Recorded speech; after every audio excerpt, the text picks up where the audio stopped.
पढ़ लिया आपने? मैंने सेंड कर दिए थे। सवाल पूछे? नहीं तो मैं आपसे पूछता हूँ।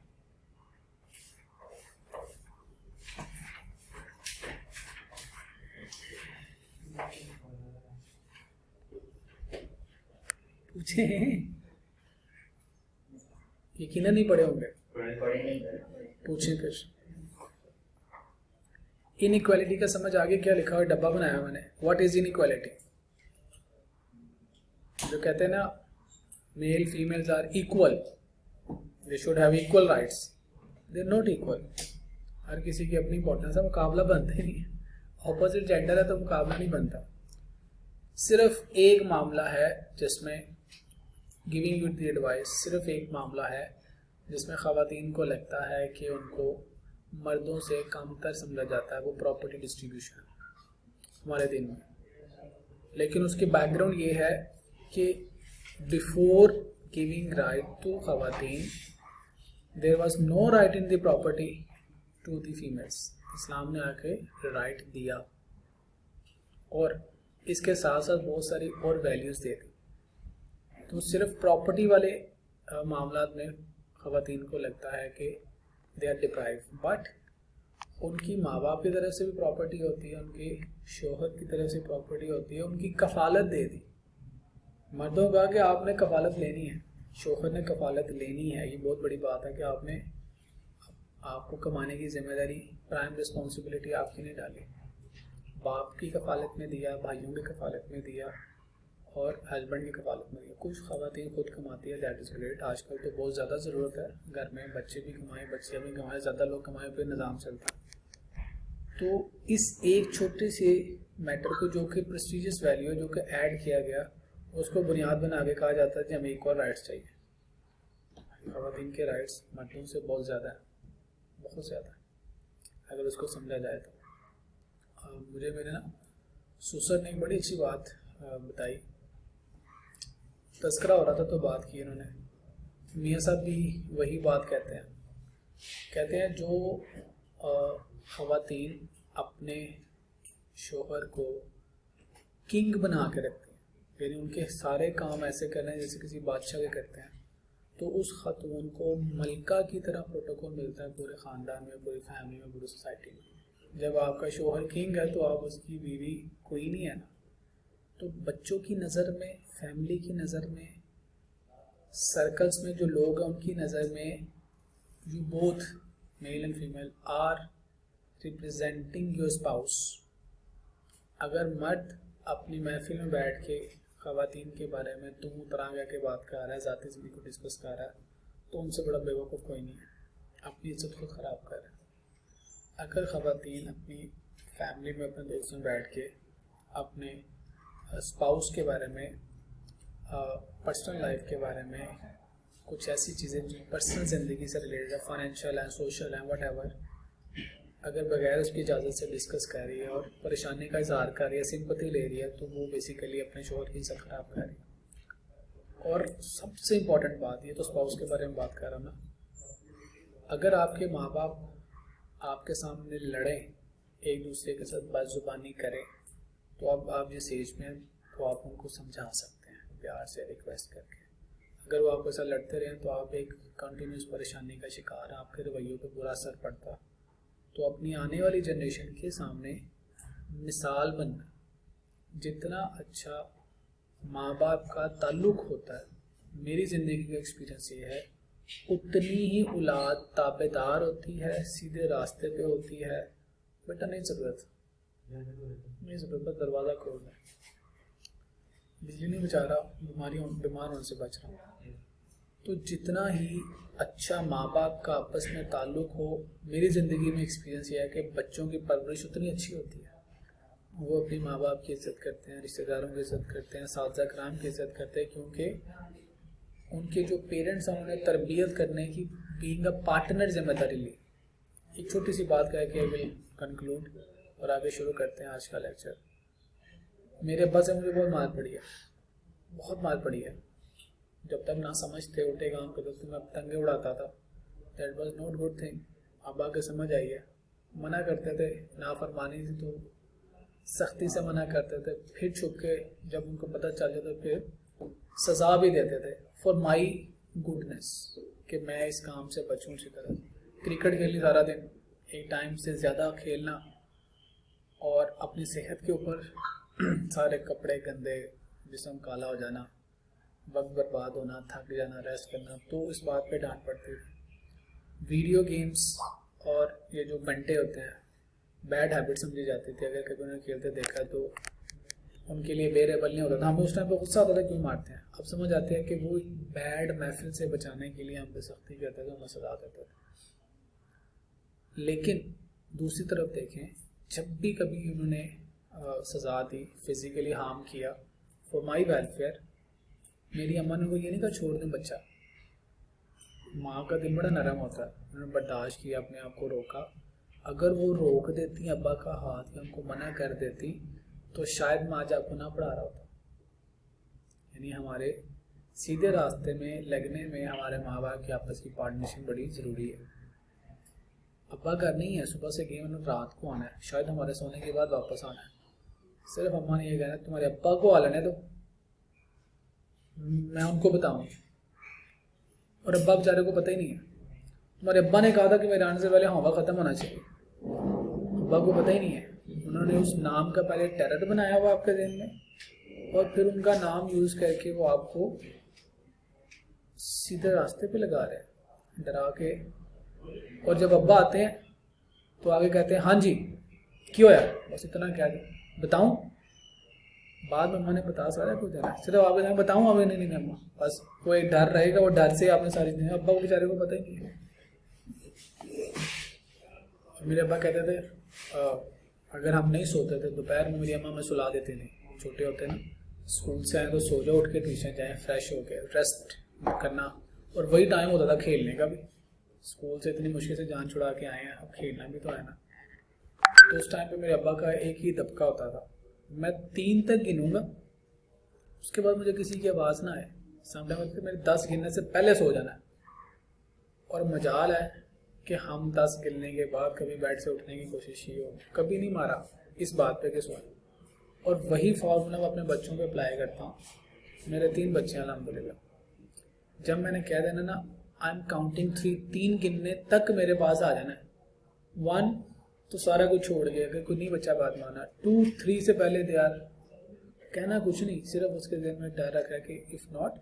और इसमें उनकी वालदा का बड़ा अहम रोल है। वो कहती हैं अब्बा डांटेंगे अगर ना गए तो। उन्होंने गैर मौजूदगी में उस रोल को बरकरार रखा। अगर वो कह दें कि नहीं कोई बात नहीं, तो फिर रोल ख़राब हो जाता। तो दोनों पार्टनर्स को रोल प्ले करना पड़ता। तो अपने माँ बाप की कदर करें, अगर कहीं पे वो मिस्टेक करना है तो रिस्पेक्टफुली अलग अलग उनको गाइड करें। मेरे अम्मा बाप की कभी कभी कटपट भी हो जाती थी, लेकिन जब हम जवान हो गए ना, अब वो फिर हमारे सामने नहीं बोलते थे। अब हम कामों पे चले गए, बाद में जो मर्जी करते, जब वापस आ खबरदार बच्चों के सामने कोई बात नहीं करनी, लो जी। यानी बच्चों का भी एक टाइम के बाद माँ बाप के ऊपर डर हो जाता है कि इनके सामने हमने कोई तमाशा नहीं लगाना। अब ये बड़े हो गए तो अब आपका डर है, तो उस डर को आपने भी इस्तेमाल करना। अब्बा जी क्या अब नहीं, बस बहुत हो गया, छोड़ दें हम।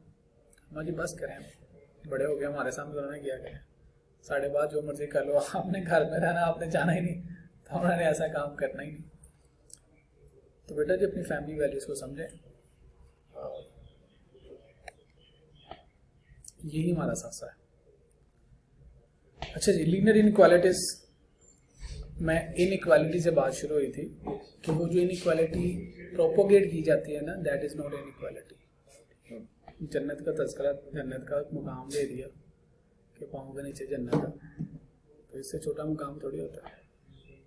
And inequality defines are relationship where one expression is greater than और लेस देन।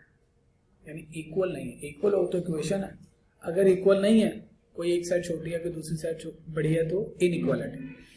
तो इनइक्वालिटी का साइन क्या है? Greater. X is greater than Y, X greater है या बराबर है वाई के, एक्स स्मॉल है वाई से, एक्स स्मॉल है या बराबर है वाई। तो this is a sign of inequality.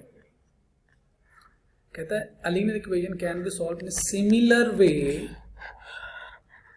That use to solve the equations. हमने किया ना, x को 0 पुट किया, y को 0, उसी तरह से हमने कैलकुलेट किया, सिर्फ शेडेड एरिया कहाँ पे कर दिया, बिलो एंड अबव। लेकिन हमने सॉल्व ऐसे किया जैसे इक्वेशन को करते हैं, यही लिखा हुआ है। An inequality solves to value a value of a variable at the boundary of the inequality. कहते हैं inequality solve the value, boundary के ऊपर आगे वैल्यू सॉल्व, हमने कहा कॉर्नर पॉइंट्स है बिल्कुल बाउंड्री के ऊपर। A value could be one side of the variable but not the other. यहाँ तो नीचे होगी या ऊपर होगी, दोनों साइडों पे नहीं हो सकती। ग्रेटर है या स्मॉलर है या बराबर है, उसके ऊपर कॉर्नर पॉइंट्स, उससे नीचे फिजिबल रीजन, ऊपर जाएंगे तो फिजिबल रीजन नहीं है, तो किसी एक साइड पे आपका फिजिबल रीजन होगा। तो अब ये बात मैं पहले बताता था, नहीं समझ आनी। अब चूंकि आपने सवाल सॉल्व कर लिए तो it is understandable. Objective function मैंने आपको बता दिए, 4 फंक्शन होते हैं। ऑप्टिमम सोल्यूशन क्या है ये भी बता दिया। कॉस्ट के बारे में, minimum cost, revenue, profit, production, maximum, this is the optimum solution. Rules of manipulating, inequalities को मैनिपुलेट करना।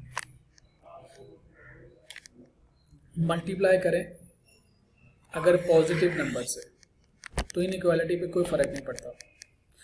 पहले भी 2 ग्रेटर देन 5 है, 2 से मल्टीप्लाई कर दें तो 12 ग्रेटर देन, कोई फर्क नहीं पड़ता। तो पॉजिटिव नंबर से दोनों साइडों को मल्टीप्लाई कर दें कोई फर्क नहीं पड़ेगा। Just like equation, negative number से मल्टीप्लाई कर दें कोई फर्क नहीं पड़ेगा, जस्ट लाइक इक्वेशन।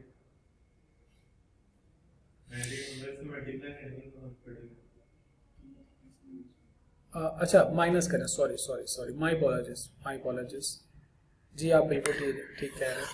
ये अलग अलग फंक्शन है, एक ये फंक्शन है मल्टीप्लाई करें विद पॉजिटिव नंबर, प्लस करें विद पॉजिटिव नंबर, माइनस करें विद पॉजिटिव नंबर, कोई फर्क नहीं पड़ेगा, इनइक्वालिटी सेम रहेगी। हाँ, पेपर में सवाल क्या आता है, अगर आप नेगेटिव नंबर से मल्टीप्लाई करेंगे तो इनइक्वालिटी का साइन चेंज हो जाएगा, ये लिखा हुआ है। ये देखें 2x was greater than 5, ये था ना। अब मैं -2 से अगर मल्टीप्लाई करता हूँ दोनों साइडों को, multiply by -2 on both sides, क्या होगा, यानी x की जगह पे -2 लिख देता हूँ, ये मल्टीप्लाई होगा ना। -2 से मल्टीप्लाई किया तो ये क्या हो जाएगा, -4x which will be greater than, अगर साइन ये रहे तो 5 से, 5 को 4 से -2 से मल्टीप्लाई करेंगे तो -10। हमने x की जगह वैल्यूज पुट करनी थी, x की जगह क्या वैल्यू रखी, हमने 6 रखी हुई थी, 3 रखी हुई है। लेट्स सपोज 4 मल्टीप्लाई बाय 3 करेंगे, ज़रा गौर से देखना बेटा, क्या ये मैंने ठीक लिखा है, क्या -12 -10 से ग्रेटर है, सोच के बताइए।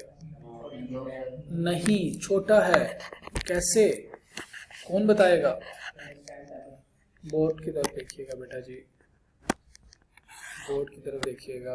दिस इज द पॉइंट 0, इससे आगे जाएंगे 1 2 3 4, value is increasing, value is increasing. लेकिन अगर वापस वाली साइड पे जाएंगे तो वैल्यू इज डिक्रीजिंग। तो अब ये जो -1 है, -2 है, -3 है, अब लेफ्ट साइड पे जा रहे हो तो वैल्यू क्या हो रही है, डिक्रीज हो रही है। तो -12 इज स्मॉलर देन -2, तो माइनस में जाएंगे तो जितना बड़ा नंबर है वो उतना ही छोटा होगा, प्लस में जाएंगे तो जितना बड़ा नंबर है वो उतना ही बड़ा होगा। तो हैंस यहाँ पे सवाल आता है इस जगह पे, यहाँ पे पेपर में कई दफ़ा सवाल पूछा हुआ है कि इनइक्वालिटीज को मैनिपुलेट करना, वो कैसे मैनिपुलेट होती है। माइनस नंबर से मल्टीप्लाई करेंगे तो सिर्फ साइन चेंज हो जाएगा, बाकी तमाम प्लस से प्लस करें, माइनस करें, प्लस के नंबर से मल्टीप्लाई कर दें दोनों साइडों को, जैसे इक्वेशन में दोनों साइडों में कुछ ऐड कर सकते हैं, कुछ लेस कर सकते हैं, कुछ मल्टीप्लाई कर सकते हैं। इनइक्वालिटी को भी करेंगे कोई फर्क नहीं पड़ेगा, वही साइन रहेगा, जो साइड पहले ग्रेटर थी बाद में भी ग्रेटर रहेगी। सिर्फ माइनस के नंबर से जब आप दोनों साइड्स को मल्टीप्लाई करेंगे तो इनइक्वालिटी का साइन रिवर्स हो जाएगा, जो साइड मल्टीप्लाई करने से पहले ग्रेटर थी वो मल्टीप्लाई करने के बाद स्मॉलर हो जाएगी। तो दिस इज अ पॉइंट जिसके ऊपर एग्जाम में सवाल पूछा जा सकता है। What is linear programming? Optimum allocation of scarce competing resources. आपकी पॉकेट मनी है 10,000, लेट्स सपोज। एनुअल ट्रिप आ रहा है 8,000 रुपये, एनुअल डे आ रहा है 2,000 रुपये, स्पोर्ट्स डे आ रहा है 1,500 रुपये, शॉपिंग करने जानी है, शादी आ रही है 7,000 रुपये। बेड लगवा दूँ, रात में जल्दी सोएगा। नशा किया हुआ दो ही बातें होती है, नींद और ये नशा किया हुआ। छोटी क्लास में ही तो नुकसान है कि टीचर को पता चल जाता। तो मेरे पास हाल है, मैं यहाँ पे कुर्सी पे खड़ा करूँगा तो देखना नींद खत्म। मैंने कहना 10 दफ़ा उठन बैठे करो, नींद खत्म। मैंने इसको कहना 2 थप्पड़ लगाओ जरा जोर से, मुझे यहाँ तक आवाज़ आए, नींद खत्म। तो बेहतर है कि आप ही खत्म कर लो, नहीं तो मनु करनी आती है। अच्छा जी, 10,000 रुपये हैं, 15 काम है आपको, ठीक है, क्या करेंगे? 10,000 रुपये का ऑप्टिमम यूज यानी बेहतरीन इस्तेमाल क्या है वो करना। ट्रिप पे जाएं, एनुअल डे अटेंड करें, स्पोर्ट्स डे अटेंड करें, मूवी नाइट करें, खाना खाने जाएं, दोस्तों के साथ घूमने फिरने जाएं, कोई चीज़ खरीद लें मोबाइल से रिलेटेड, कोई लैपटॉप से रिलेटेड। रिसोर्सेज कहता है जी कंपीटिंग रिसोर्स, स्केर्स का मतलब है लिमिटेड। कंपीटिंग, एक काम करेंगे तो दूसरा नहीं कर सकते उससे। रिसोर्सेज जो आपके पास ज़राए मौजूद है उसका ऑप्टिमम एलोकेशन, उसका बेहतरीन इस्तेमाल करना, ये है आपके पास लीनियर प्रोग्रामिंग। हमने देखे 4 भी रिसोर्सेज हैं, 5 भी रिसोर्सेज हैं। हमने उन रिसोर्सेज को जब डायग्राम बनाई तो हमने कहा जी कॉर्नर पॉइंट के ऊपर मैक्सिमम प्रॉफिट है, यानी इन तमाम रिसोर्सेज को बेहतरीन इस्तेमाल करके सबसे ज़्यादा प्रॉफिट यहाँ पे कमाया जा सकता है। इन मशीनों को बेहतरीन इस्तेमाल करके मैक्सिमम इतनी प्रोडक्शन की जा सकती है। इन तमाम मशीनों को, फैक्ट्री को, लेबर को इस्तेमाल करके अपनी कॉस्ट को मिनिमाइज इस पॉइंट पे किया जा सकता है। ये है लीनियर प्रोग्रामिंग का काम। तो लीनियर प्रोग्रामिंग क्या कहती है? लीनियर प्रोग्रामिंग कहती है, लीनियर प्रोग्रामिंग कहती है, मैं आपको क्या बताऊंगा, ऑप्टिमम एलोकेशन, ठीक है जी, रिसोर्सेज की। तो ये भी एमसीक्यू में सवाल पूछा हुआ उसने पेपर में, इन किताब में, इस किताब में से कोई भी लाइन उठा के एमसीक्यू बना देता है। Linear programming is a mathematical method for determining a way to achieve the best outcome. इस लाइन को भी उसने एमसीक्यू में पूछा हुआ। कहता है such as profit maximum lowest cost, maximum profit lowest cost subject to the number of limiting factor, जो भी आपकी लिमिटेशंस हैं उसके अंदर रहते हुए। Linear programming problem involves maximizing or minimizing a linear function such as profit, cost and blah blah blah। ये है जिसके स्टेप्स पेपर में आया हुआ है। कौन से स्टेप्स? ये नहीं, ये जो स्टेप्स लिखे हुए हैं ना, ये पेपर में आया हुआ है। डिफाइन वेरिएबल्स, दरवाजा खोलने हैं। वेरिएबल डिफाइन किया आपने, एक्स वाई वेरिएबल डिफाइन करना। सॉरी यार, आपको कहना चाहिए। कंस्ट्रक्ट इनइक्वालिटीज, ये दूसरा काम है। हमें इनइक्वालिटीज डिफाइन कर बनानी आ गई थी। Inequalities to represent the constraint, कहता है the constraint is a linear programming problem can be shown as straight line on the paragraph. हमने यही किया। हमें क्या चाहिए? 2 पॉइंट्स चाहिए। हमने 2 पॉइंट्स कैलकुलेट किए। दोनों पॉइंट्स कौन कौन से थे? X intercept and Y intercept. Are needed to draw the straight line. ये पेपर में ये भी एमसीक्यू आया हुआ है कि स्ट्रेट लाइन ड्रा करने के लिए क्या चाहिए? 2 पॉइंट्स में ले उनका आपस में ज्वाइन करें तो स्ट्रेट लाइन बन जाती है। कोई से 2 पॉइंट्स, लेकिन यहाँ पे हम एक्स इंटरसेप्ट और वाई इंटरसेप्ट कैलकुलेट करते हैं। The easiest approach to find the point, कहता है जी एक्स को 0 पुट करो, वाई आ जाएगा, वाई को 0 पुट करो, एक्स आ जाएगा। हमने यही नहीं किया? आसान तरीन अप्रोच जी बेटा है। एक अच्छा, ओरिजिन पॉइंट नहीं होता? हाँ, तो ओरिजिन भी तो पॉइंट है ना। तो सिर्फ ओरिजिन से कैसे लाइन बनेगी? Straight line. हाँ हाँ, क्या है वो? तो लाइन की इक्वेशन है, उसमें तो पॉइंट कितने सारे हैं? तो जहाँ जहाँ से लाइन गुजरी वो सारे पॉइंट्स हैं। ग्राफिकली आपको 2 पॉइंट्स चाहिए होते हैं टू मेक अ इक्वेशन, ठीक है। ओके जी, उसके बाद हमने क्या किया जी, कंस्ट्रक्ट ऑब्जेक्टिव फंक्शन बनाना सीखा हमने, right. Identify the value of X and Y that need to optimize the value, ये भी हमने सीखी है। ये स्टेप्स के भी अरेंजमेंट पूछे हुए हैं उसने, ये भी पेपर में एमसीक्यू दिया हुआ है।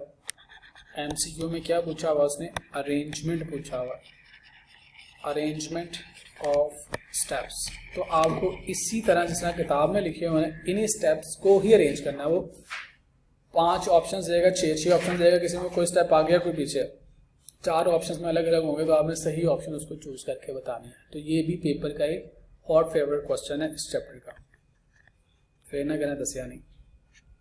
उसके बाद बाउंडेड फिजिबल रीजन, हमारी इस क्लास की बाउंड्री क्या है, 4 दीवारें, यही बाउंड्री है ना। तो ऐसा फिजिबल रीजन जिसको चारों साइडों से, सारी साइडों से बंद करते हैं, उसको क्या कहेंगे, बाउंडेड फिजिबल रीजन। ये आ गया, ये सारी मैंने बताया, ये सारे बाउंडेड है। कोई भी फिजिबल रीजन अगर हो इनमें से तो बाउंडेड है।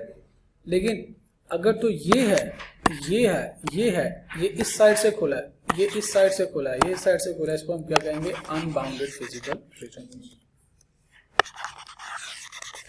जी समझ आ गया पॉइंट, बाउंडेड अनबाउंडेड की समझ आ गई, यही लिखा हुआ है।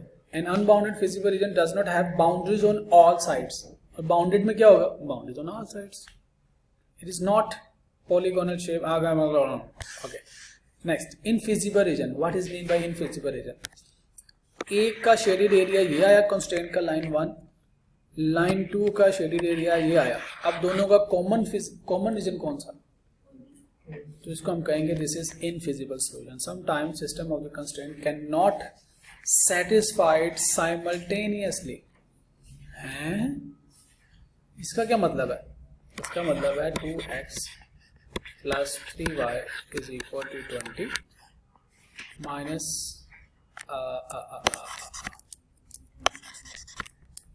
minus 2x 3y is equal to 50। Calculator निकालें, इनको सॉल्व करें, बताएं x और y की क्या, एक्स और वाई का क्या जवाब आएगा। साइमल्टेनियसली बताइए, साइमल्टेनियस सॉल्यूशन बताइए क्या आएगा। जल्दी जल्दी जल्दी जल्दी बता दें, जल्दी जल्दी जल्दी, देखता हूं कौन पहले करता है।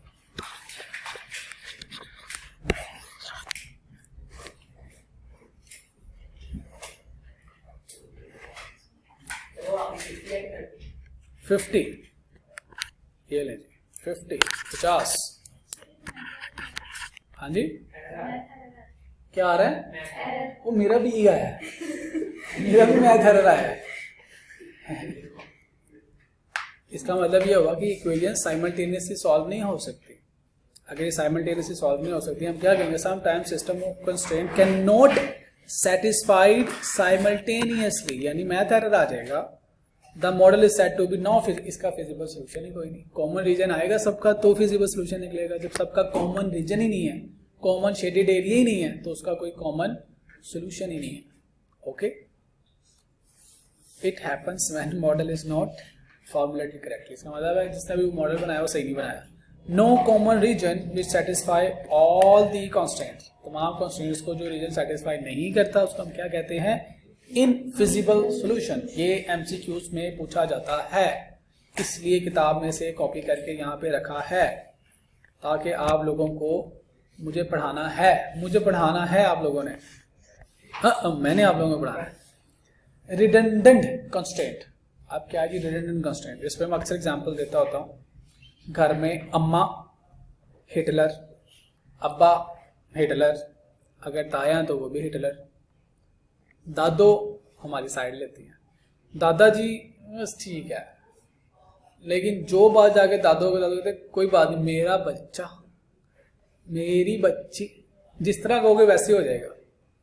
अब आपने ट्रिप पे जाना है, सबसे पहले क्या करेंगे, अम्मा ट्रिप पे जाना है, नहीं जाना, अम्मा जाने दे, अब्बा से पूछ के बताऊंगी, अब्बा को वाले तो बात करेंगे। अच्छा, अब इंतजार हो रही है कि अम्मा अब्बा की बात हो, तो अम्मा ने अब्बा को बता दिया होता है कि ट्रिप पे जाना है।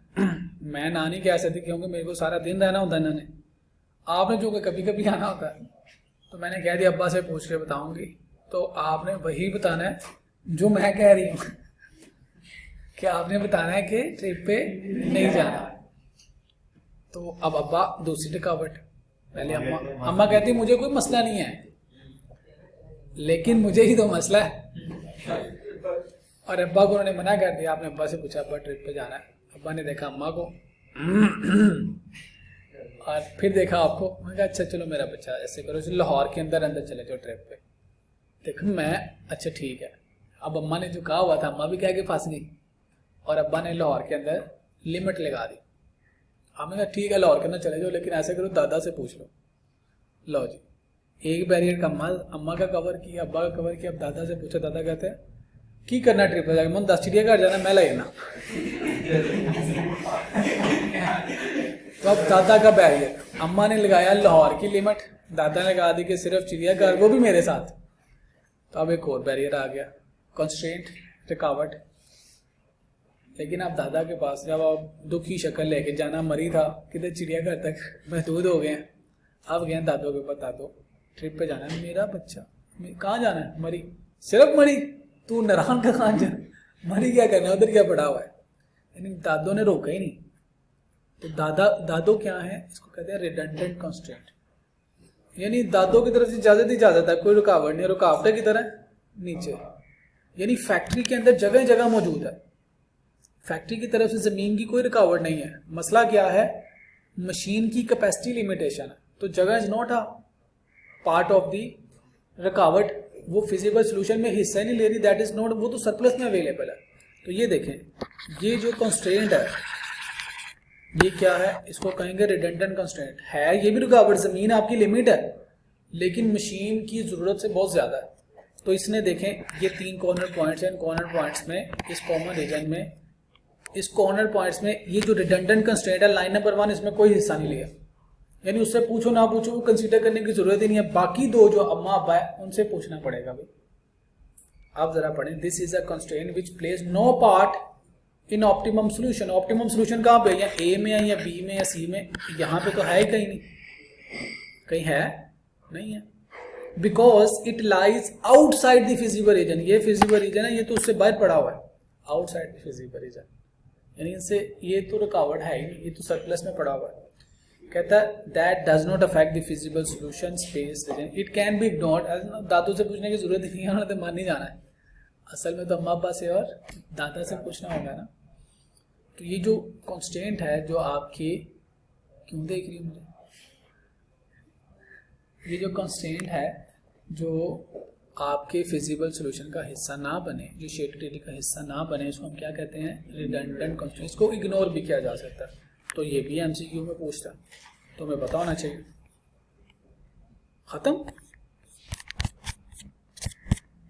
खत्म, चलो जी, कौन पढ़ेगा खत्म? हाफिज को नाम है से, कौन कौन? हाफिज, और कौन है? उसका तो अल्लाह ही हाफिज है ना। आप भी हाफिज हैं? कौन से वाले? अल्लाह ही हाफिज वाले के कुरान मजीद वाले हिफज वाले? मंजिल याद है? दुराई करते हो तो फिर क्यों याद है? तो फिर तो भूल गया होएगा ना। तरावी पढ़ाई है, रोज़ों में दुराई की थी, ये रमज़ान में फिर याद। हाँ जी, कितने अरसे के बाद? वो तो अम्मा ने सख्ती की होगी तो कर रहे होंगे ना। खुद शौक से बताओ कब करते हो? खुद की है, सच बताना है। जो बोलूंगा सच बोलूंगा, सच के सिवा कुछ नहीं बोलूंगा। झूठ बोलूं तो मेरा मोबाइल घूम जाए। अम्मा ने कहा कि खुद शुरू किया, नहीं बच गया मोबाइल, बच गया। बेटा शौक पैदा करना है, जरूर रिवाइज करना है। मेरे पास मेरे दो दोस्त हैं, एक मेरे कज़न है और एक मेरे दोस्त हैं। I could not complete my हिफ्स, मैंने भी शुरू किया था, नहीं कर सका कंप्लीट। आप लोगों के पास बड़ा फ्रीज़र है, इसकी दुराई करते रहना शौक से। मेरे एक कज़न है, उन्होंने 1.5 साल में हिफ्स किया था हाफिज़ कदीर। हर रमज़ान में वो और उनका एक दोस्त, वो अपनी रिवीजन करते हैं। यानी पूरा कुरान उन्होंने एक दूसरे को सुनाना है, एक बार इसने सुनाया दूसरा। अगर कहीं पे भी अटक भी आ गए, नहीं रुक भी गए हैं, तो उन्होंने फिर उस पारे को खोलना, अब याद करना है कि दोबारा यहाँ पर मैं रोकूँ ना। कोई एक गलती भी आ गई ना तो जहन में रहनी चाहिए मैंने इस बारे में ये गलती की है, तो वो बार बार याद करना है। तो इसको बेटा शौक से साथ रखना है, शौक से। तो इंसान की जो मेमोरी है ना, मैंने आपको कई दफ़ा समझाया है, उसने अरेज कर देना अगर आप नहीं पढ़ोगे तो। इसको कीप करना, जितना वो पढ़ते रहोगे उतना ही याद रहे। साल में एक दफ़ा ज़रूर पढ़ना है इसको, और शौक से, अम्मा अब्बा को कहने की ज़रूरत ना पड़े, इसको याद रखना, ठीक है। अच्छा जी, चंद एक सवाल रह गए थे। रिक्शा आ गया, छाटे ना जावे, रिकॉर्डिंग ले लेना। पहले वाले कुछ क्वेश्चंस रह गए वो हमेशा एंड पे कराता हूँ, तब ताकि बच्चों का सारा चैप्टर कंप्लीट हो चुका हो। वो आपसे यकीनन नहीं हुए होंगे। किए किसी ने पहले वाले क्वेश्चन, शुरू वाले 4 जो हैं, पहले वाले 2 3 4, पहला सवाल जो है उसके सब पार्ट्स हैं। नहीं किए? मैंने नहीं आना, मुझे नहीं, आप मुझे सवाल ही ना पूछ लो।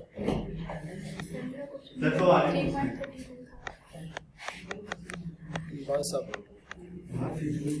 जिंदगी की दुआ करनी है। मैं क्या जिंदगी की दुआ करनी है, अगर मैं जिंदा रहा तो बता दूंगा।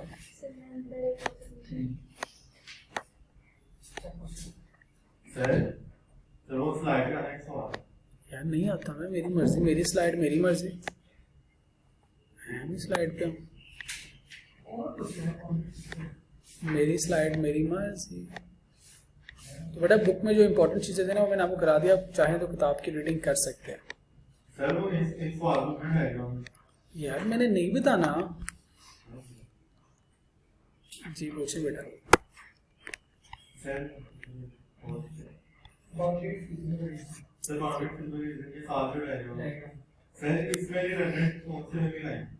कोई भी नहीं। अच्छा ये देखें, अगर तो ये फिजिकल रीजन है ना ये वाला, तो फिर ये रिडंडेंट लाइन होगी। अगर ये देखिए ये फिजिबल रीजन है तो कोई भी रिडंडेंट लाइन नहीं है, ये है तो कोई भी रिडंडेंट नहीं है, ये है तो कोई भी नहीं है। ये वाला नहीं, नीचे से ऊपर को जाएगा ना तो फिर ही कॉमन रीजन आएगा ना। एक मिनट, आप जो कह रहे हो मैं करता हूँ। ये मैंने एक लाइन बनाई, ये दूसरी लाइन बनाई, और तीसरी की तरह ये तीसरी बनाई। आप बताएं क्या कह रहे हैं, कौन सा? ये वाला। अब ये कॉमन रीजन है ना तीनों का, तो इसका भी तो कॉमन है ना, इसका ऊपर की तरफ जा रहा होगा ना शेडेड एरिया, तब भी तो सबका कॉमन है, सबका कॉमन रीजन है। रिडंडेंट तब होगा जब आपने पार्ट प्ले ही नहीं किया हुआ, आप उस बाउंड्री से बाहर है, नीचे नहीं है, उससे बाहर है, तो ये आप उससे बाहर है, ये रिडंडेंट है। हाँ नीचे रही है ना, तो आपकी सरप्लस कैपेसिटी है। रिडंडेंट का मतलब बेटा सरप्लस कैपेसिटी, किधर गया रिडंडेंट? रिडंडेंट का मतलब आपके सरप्लस कैपेसिटी है, किधर गया रिडंडेंट? रिडंडेंट ये लेकिन बेटा हाँ इसी में आएगा, उसमें देखें बेटा मेरी बात सुने, आप मुझे ये बताइए सरप्लस कैपेसिटी, इस केस में आपके पास ये जो रिसोर्सेज है, ये जो आपके पास रिसोर्सेज है लाइन नंबर 1 के, अगर आपका ये फिजिबल सोल्यूशन है तो इसकी क्या सरप्लस कैपेसिटी मौजूद है? मौजूद है ना, तो ये इसका कॉमन रीजन तो है, लेकिन इस कॉर्नर में उसने पार्ट प्ले नहीं किया। अब ऊपर आते हैं, जो आप कह रहे हैं ना बेटा जी, ये देखिए मैं लेट्स सपोज बाकी सब रिमूव करता हूँ।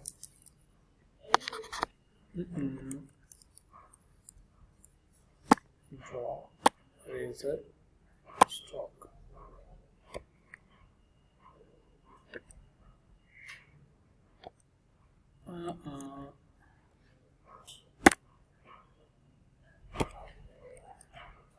अब बताइए ये जो ऊपर वाला पार्ट है ये आप पूछ रहे हैं ना मेरे से, ये वाला। अब इसके कॉर्नर पॉइंट्स में सिर्फ 2 ने प्ले किया पार्ट।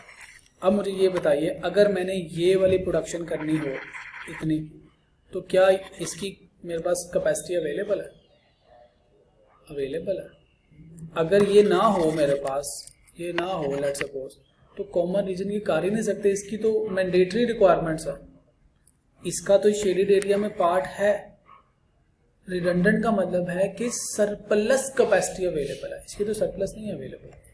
सरप्लस कैपेसिटी का मतलब ये है कि जहाँ पे आप काम कर रहे हो, जिन रुकावटों में काम कर रहे हो, जैसे हमने बिल्डिंग की एग्जांपल दी थी कि बिल्डिंग सरप्लस अवेलेबल है। अगर मैं अपने सीए की प्रोजेक्ट की बात करूँ, पीआरसी क्लासेस हो रही हैं, आपकी सिर्फ एक ही क्लास चल रही हो तो मेरे पास कैंपस में जो लैंड है सरप्लस अवेलेबल है।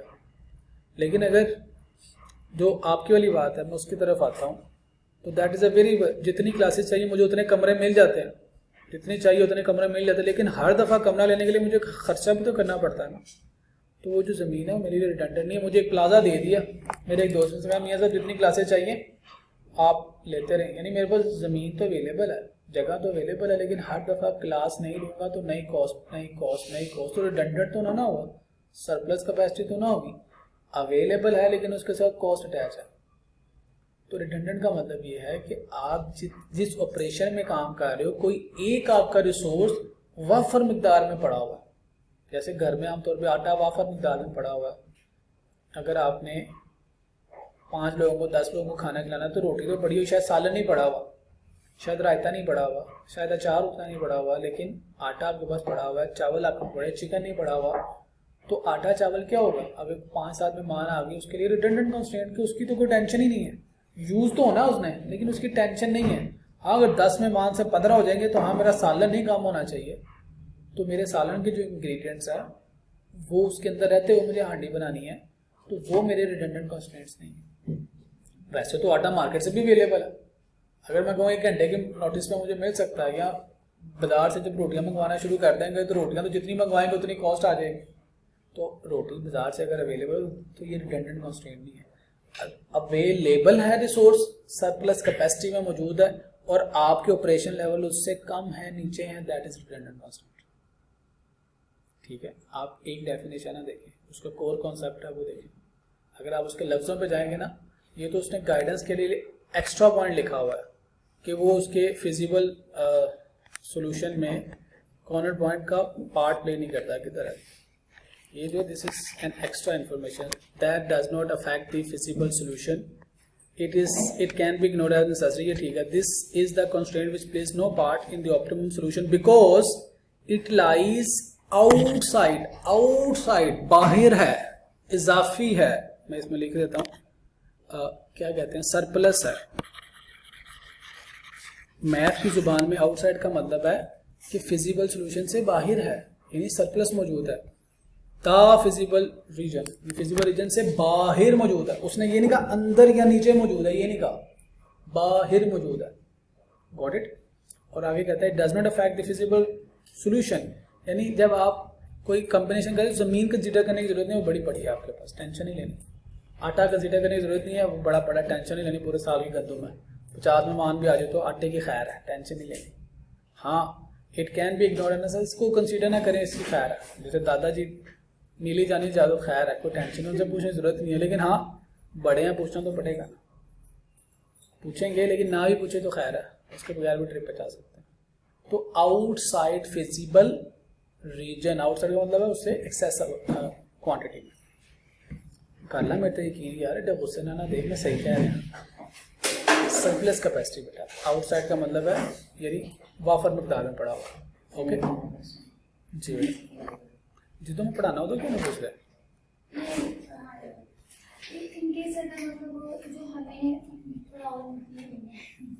जी बेटा जल्दी करते हैं, नहीं तो मेरा मसाना फाड़ देना, मुझे वॉशरूम यूज़ करना। हाँ जी बेटा।